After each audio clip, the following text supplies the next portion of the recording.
दोस्तों नमस्कार। बिहनिया संजय से मैं कौशल तिवारी। भारत जोड़ो यात्रा का 50 दिन पूरा हो गया है। 1000 किलोमीटर से अधिक की यात्रा में क्या कुछ देखने को मिला, यह सबके सामने है। कांग्रेस को उम्मीद से अधिक प्रतिसाद मिला और इस यात्रा ने भाजपा कांग्रेस विरोधियों को बौखला कर रख दिया, उनके भीतर की बेचैनी बढ़ा दिया। विपक्षी एकता भी तार तार होने लगे। राहुल गांधी ने जब अपनी यात्रा शुरू करते हुए केरल पहुंचे तो उन्होंने कम्युनिस्ट सरकार की कारगुजारियों पर सीधा प्रहार किया। इसके बाद जब यात्रा तेलंगाना पहुंची तो वहां भी उन्होंने तेलंगाना की सरकार, टीआरएस की सरकार को गरियाने में कोई गुरेज नहीं किया। आप सोच रहे होंगे कि एक तरफ जब 2024 की तैयारी चल रही है, भाजपा के खिलाफ तमाम विपक्ष एकजुट होकर चुनाव लड़ना चाह रहे हैं, तब कांग्रेस के नेता राहुल गांधी विपक्षियों के या क्षत्रपों के विरोध में क्यों बात कर रहे हैं? क्या यह बात विपक्षी एकता में बाधक नहीं होगी? निश्चित रूप से बाधक होगी।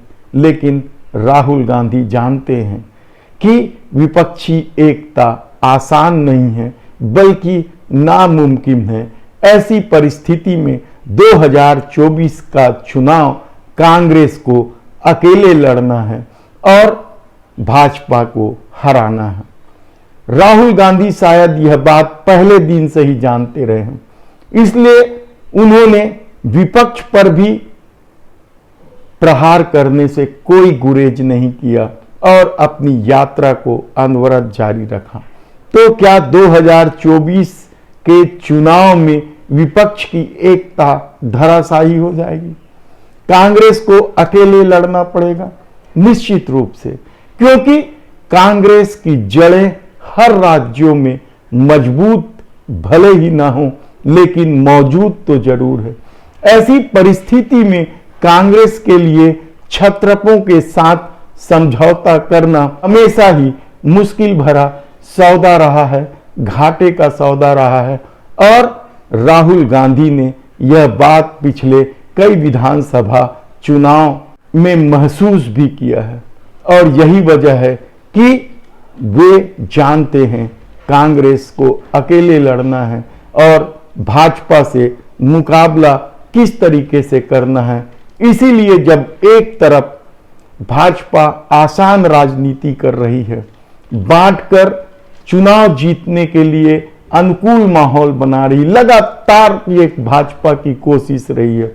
हमने पहले ही कहा है कि जाति के आधार पर, धर्म के आधार पर, क्षेत्रीयता के आधार पर, भाषा के आधार पर बांटकर चुनाव जीतना बेहद आसान काम है और ये काम क्षत्रप पहले से करते रहे, राज्यों में मौजूद क्षत्रप, और इसे बड़े रूप में धर्म या हिंदुत्व को लेकर भाजपा मैदान पर है और पिछले 2 चुनाव में उन्हें इसकी सफलता भी मिली है या शानदार सफलता के साथ 2024 जीत लेने की उम्मीद के साथ भाजपा खड़ी है। जब भाजपा से मुकाबला करना है तो भारत जोड़ो यात्रा क्या इस मुकाबले में खड़ी हो पाएगी? यह सबसे अहम सवाल है और इसी सवाल को ढूंढने के लिए राहुल गांधी ने भारत जोड़ो यात्रा शुरू की है। राष्ट्रीय पार्टी कांग्रेस है, इसमें कहीं किसी को संदेह नहीं होना चाहिए। हर राज्यों में उनके कार्यकर्ता है, उनकी जड़ें हैं। ऐसी परिस्थिति में राहुल गांधी के लिए सबसे बड़ी दिक्कत क्या है, यह कौन जान सकता है? या कांग्रेस की इस स्थिति में पहुंचने के लिए कौन जिम्मेदार है? परिवारवाद या धर्मनिरपेक्षता? यह सबसे अहम सवालों में से एक है और राहुल गांधी इन्हीं सवालों को ढूंढने के लिए पद यात्रा करते हुए निकल पड़े हैं। और यकीन मानिए, पद यात्रा के बाद आप देखेंगे कि राहुल गांधी भी बदल गए हैं और पूरी कांग्रेस पार्टी भी बदल गई है। हालांकि भाजपा और आरएसएस का खेल अभी भी जारी है। गुजरात में क्या कुछ खेल नहीं खेला गया, हमने पहले भी बताया है कि किस तरीके से महाराष्ट्र के सारे प्रोजेक्ट या बहुत सारे प्रोजेक्ट गुजरात शिफ्ट कर दिए गए। प्रधानमंत्री स्वयं को गुजराती अस्मिता के रक्षक बताने के लिए, हिंदुत्व की रक्षक के लिए उन्होंने कई तरह के उपाय किए हैं, कई तरह की घोषणा की है। अब गुजरात में समान नागरिक संहिता का एक और खेल खेला जा रहा है। ऐसी परिस्थितियों में राहुल गांधी कहां तक सफल होंगे, क्योंकि एक बात तो तय है कि बहुत सारे राज्यों में, उत्तर प्रदेश में कांग्रेस को गठबंधन करना पड़े भी तो किन शर्तों में करना पड़ता है, बिहार में किन शर्तों में करना पड़ता है।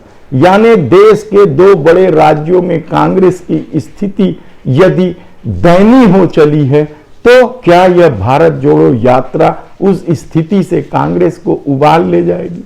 बंगाल में भी कमोबेश यही स्थिति, यदि समझौता करना पड़ा तो किस स्थिति में ममता के पास जाना पड़ेगा, यह भी किसी से छिपा नहीं है। ऐसी परिस्थितियां इस देश में कांग्रेस के खिलाफ जब निर्मित हो चुकी है, तब सवाल ये है कि आने वाले 2024 के चुनाव में क्या कांग्रेस और भाजपा और तीसरे मोर्चे यानी ट्रायंगुलर फाइट होगी। यकीनन यही स्थिति निर्मित होने वाली है और यह बात राहुल गांधी अच्छी तरीके से समझ चुके हैं। इसलिए जब यह यात्रा महाराष्ट्र पहुंचेगी तो भले ही एनसीपी नेता शरद पवार ने कह दिया हो कि हम यात्रा का स्वागत करेंगे, लेकिन वहां भी समझौता आसान नहीं है। कांग्रेस की राह में भाजपा ने ही नहीं, क्षत्रपों ने भी कांटे बोए हैं। और जब भारत जोड़ो यात्रा अपने पूरे उफान पर चल रहे हों, तब सवाल 2024 के पहले पड़ रहे विभिन्न राज्यों के चुनाव को भी लेकर है। हिमाचल और गुजरात में क्या होगा, इसके क्या मायने होंगे, यह भले ही यात्रा से तय ना हो या यात्रा पर कोई प्रभाव ना पड़े, लेकिन यकीन मानिए कि इन दोनों चुनाव पर यात्रा का प्रभाव जरूर पड़ेगा। और शायद यही वजह है कि भाजपा अब कहने लगी है कि कहां है राहुल, प्रियंका, हिमाचल में क्यों नहीं दिख रहे हैं, भारत जोड़ो यात्रा में प्रियंका गांधी क्यों नहीं दिख रही है, गुजरात में क्यों नहीं दिख रही है।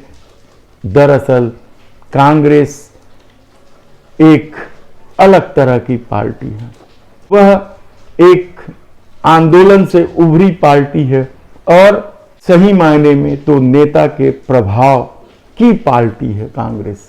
ऐसी परिस्थिति में जब राहुल गांधी स्वयं को बदलकर सामने आएंगे 2024 में, तो क्या स्थिति बनेगी, ये इसका अंदाजा अभी से लगाना बेहद कठिन है। लेकिन एक बात तो तय है कि कांग्रेस 2024 में अकेले लड़ने की तैयारी में चल पड़ी है या उतर चुकी है, कहा जाए तो गलत नहीं होगा। और यकीन मानिए कि हर यात्राओं के परिणाम उन पार्टियों के लिए जब सुखद रहे हैं, तो इस भारत जोड़ो यात्रा के परिणाम भी कांग्रेस के लिए एक नई ऊर्जा प्रदान करने वाली होगी। धन्यवाद।